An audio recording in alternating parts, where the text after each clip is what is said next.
Welcome to the Missouri Valley Conference Game of the Week preview show presented by Mercy. They're the official orthopedics and sports medicine provider of the Missouri Valley Conference. And with head coach Ben Jacobson, I'm Harry Schroeder. And Wednesday at 6 p.m. on your local Gray Media station on Matrix Midwest here in St. Louis, the Panthers will be taking on the Murray State Racers. And Ben, we were talking before we got started.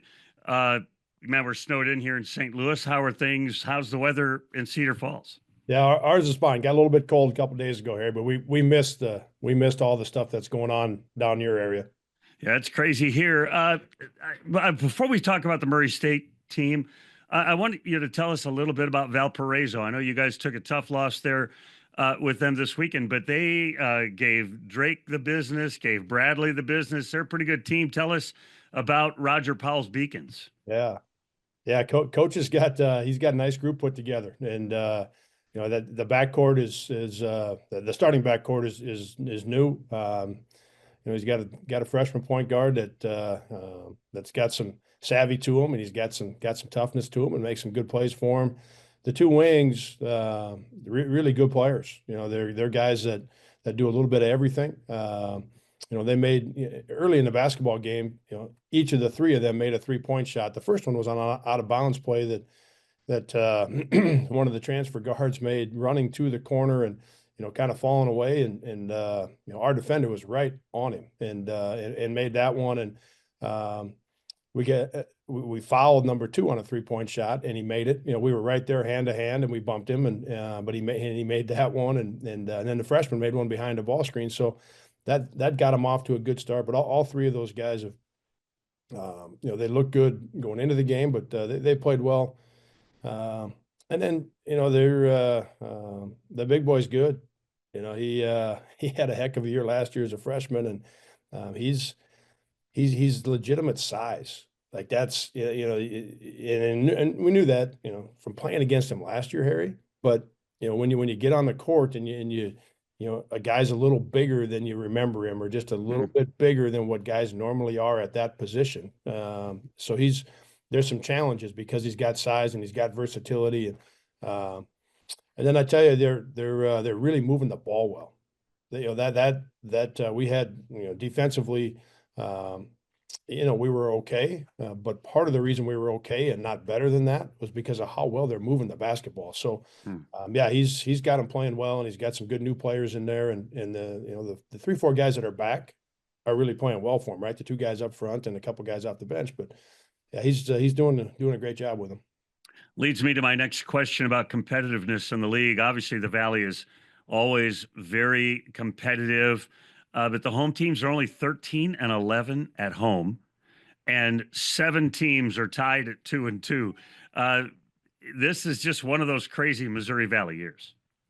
Yeah, it is. And the one thing, I know, again, we've been doing this together for a long time, and I know we've talked about it a lot here. The one thing about this league is, and I think it's similar around the country, there, for the most part, there just aren't any easy games. Right? Now, we'll see how it plays out here when we get, closer to the halfway point. Is it going to be 3 or 4 teams that separate a little bit? Is it going to be what we've got right now, with just 4 games played? But as you mentioned, you got a bunch of teams at 2-2, and and Bradley at 4-0, and I think 2 of us at 3-1. So, but when we get to that halfway point, is it going to be 2 or 3 teams? Is it going to be 4 or 5 teams? At some point, there's going to be that a little bit of separation, most likely with a group of teams. But the thing that doesn't change is it isn't going to matter who you're playing against. It isn't going to matter if somebody separates by themselves, or 3 or 4 separate a little bit, or 6 of them stay together. It's not going to matter who you play and where you play them. The games are going to be hard, and that's why I've continued to enjoy this league. Is you have to play well. If you want to have success, you have to play well. Hudson gave you 20 minutes, and you and I talked last week about his ankle. How healthy is he? And how's the health of the rest of your team beyond those point guards that we know are not playing? Yeah, he was probably 85%. He really wanted to go. He felt like, at shoot around, he was moving around well. So he wanted to be out there. I really like that about him, because like I said, he probably 85%. And it would have been it would have been, very reasonable for him to say, I'm just not quite ready. Let's take another couple of days. Let's get ready for the next one. But he wanted to be out there, and I love that about him. Too bad in the way of he was playing so well, Hmm. and the impact that he was having on the basketball game. I mean, his post position has really improved. He's catching the basketball closer to the basket now, whether it's in the half court with an action or base offense, or it's in transition. He's running down the middle of the floor, and he got one of them inside the charge circle.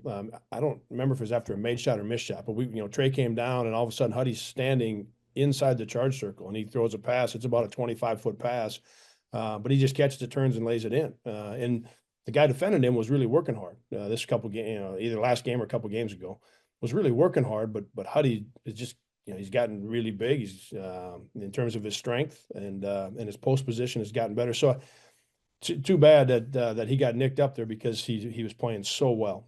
So hopefully that ankle gets closer to 95% by Wednesday, and he can get back to the way he was playing prior to hurting that thing. When you look at your offense, you scored 73 or something the other day, not a bad total. But when you look at your offense, do you think, man, certain guys need to be more assertive, or are you the coach that says just run the offense and the plays will happen? Yeah, I think the ball movement is the key, Harry. And then seeing, you always have an idea going into the basketball game of what you feel like is going to work, and where you're going to have some holes and what you can take advantage of, and sometimes that plays out for you. Sometimes you get into the game a little bit and it's like, oh man, we thought this was going to work, but it's not. So we've got to adjust and do a little bit of this. So I think it's a little bit fluid in terms of where you're going to go and who you're going to go to. Now, a couple things I would say. One, we want all of our guys to be really aggressive. We talk all the time about the freedom to go out and play, and play your game, and the confidence. That we want you playing with those two things: a combination of the great confidence and a lot of freedom to go out and play. Right. So we want that with all of our guys. But I would tell you, when I brought up ball move, maybe it's because we didn't move it great against Valpo. So, you want the ball in Huddy and Ty, they're playing so well, you want it in their hands. But Ben and Leon have been very effective for us, so you can do some things for those guys. Trey has had, is off to a really good start and playing well for us. So he's got the green light to go and make plays and do things whenever whenever it's available to him. And we want Kyle Polk to shoot the ball every time he can, coming off the bench. And Max Weisbrod is a guy that really makes shots. So again, to me, it's more about guys playing with a ton of confidence and knowing they've got the freedom to go out and play. And we've had great ball movement. That was the one thing that was a little bit different in the Valpo game. And they did a lot of switching at the end of stuff, dribble handoff, some ball screen stuff. And they were switching with their four-man or five-man. Sometimes Schweiger was at the five, but they were switching at the end of stuff here, and it slowed us down. And instead of really moving it, we kind of stood and looked at the switch, looked at the five-man, and we got stagnant, especially in the first half.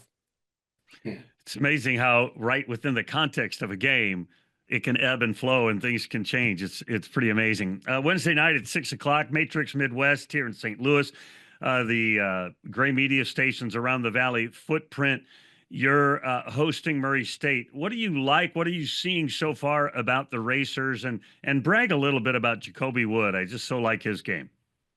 Yeah, he made, and he's done it plenty in his career, but the jumper he made yesterday against Drake, I don't know if you were, I'm guessing you were probably watching it. That jumper he made in the second half when Drake closed it down, low shot clock, heavily contested. He's one of those players, that we've seen come through our league that his timing, for those shots is, the willingness to take them, and then the ability to make them. Like he's got that package of things, and so he's been a fun player to watch. He's been a fun player to compete against, and he's a high level guy. And I watched their game live on the iPad against Illinois State. I was watching most of that one, and then I watched all of the game live yesterday. And they had to fight hard against Illinois State to get back in that basketball game, when they did, and they were within a play or two of tipping it over and getting the lead and winning a really close, hard fought game there.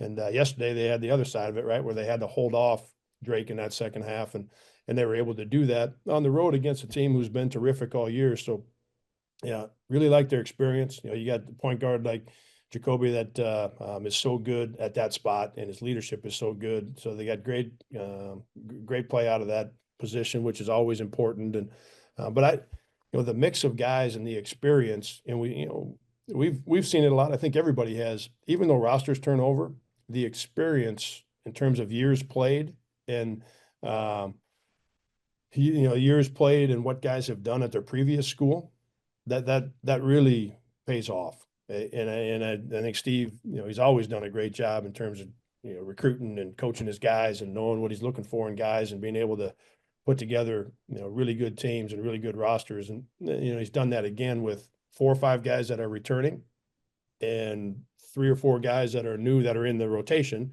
that are really playing well for him. You look, yesterday the 2 guards that are new, those guys played great.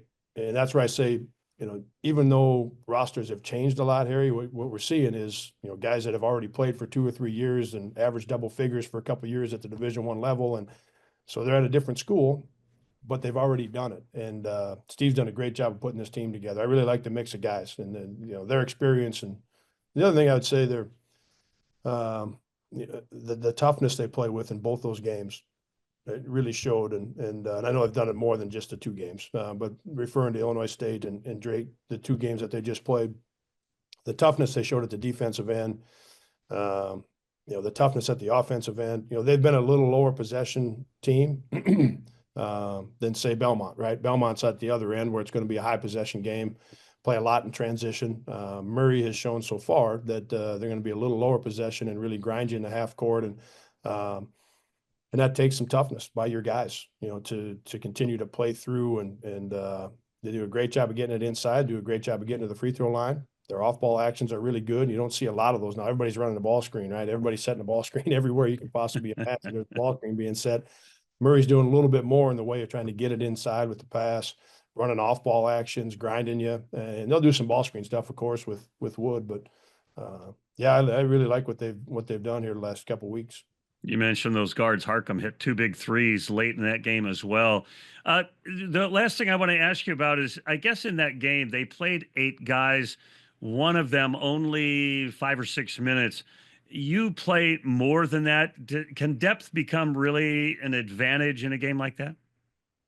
If it's lower possession, if it's in the low 60s, and in terms of number of possessions, Harry, it doesn't necessarily, I don't know that it comes into play a whole lot. Then you're looking at foul trouble, is a possibility where you can have a real impact. But just in terms of the game itself, foul trouble being just kind of normal for both teams.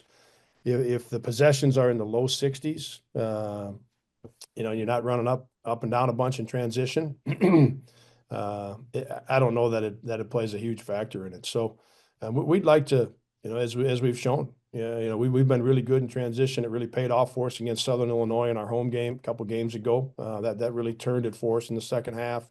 So we're going to work hard to get that defensive rebound and push the ball and see if we can't increase the possessions a little bit, and then maybe you can wear into a team that isn't playing as many guys. But if it's a complete grind and it's a 59, 60, 61 possession game, then I don't know that the depth in terms of wearing somebody out, I don't know that comes into play a lot. You're always teaching me, Jake. I appreciate it. Thanks for your time today. Okay. Thanks, Harry. Our Wednesday night coverage begins at 6 p.m. Central. For information on where you can catch the games, please visit mvc-sports.com. For the Missouri Valley Conference, I'm Harry Schroeder.